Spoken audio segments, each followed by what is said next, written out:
అందరికీ నమస్కారం. ఏదైతే ఈరోజు మన జనసేన పార్టీ అధ్యక్షుల వారు ఏదైతే కమిటీ ఇచ్చారో ఆ కమిటీకి నేను నాకేం జరిగిందో పూర్తి వివరణ ఇవ్వడం జరిగింది. అదేవిధంగా పార్టీ అధ్యక్షులు గౌరవ శ్రీ పవన్ కళ్యాణ్ గారు ఏదైతే రాష్ట్ర ఉప ముఖ్యమంత్రిగా ఉన్నారో ఆయన నిర్ణయం తీసుకుంటారు. ఆయన నిర్ణయం తీసుకున్న తర్వాత నేను మళ్ళీ మరొక మారి ప్రెస్ మీట్ పెట్టి ఇంకా పూర్తిగా ఇస్తా అని చెప్పి మీడియా మిత్రులందరికీ తెలియజేస్తాను.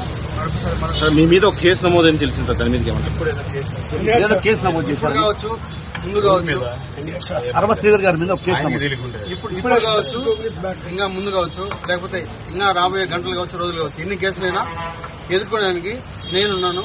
నేనే ఎదుర్కొంటా.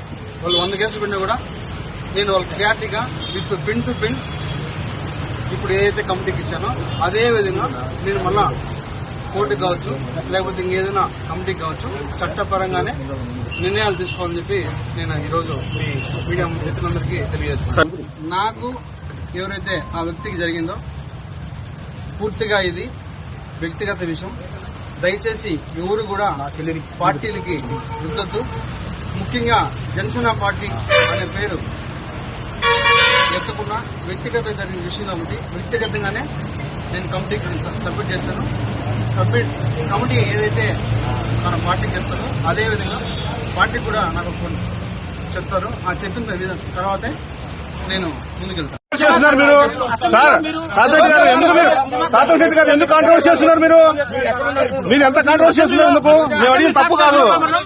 ఆయన కాదు సార్, ఆయన మళ్ళీ రెగ్యులర్ గా ఎప్పుడు వస్తున్నారు అంటున్నా నేను. చెప్పండి.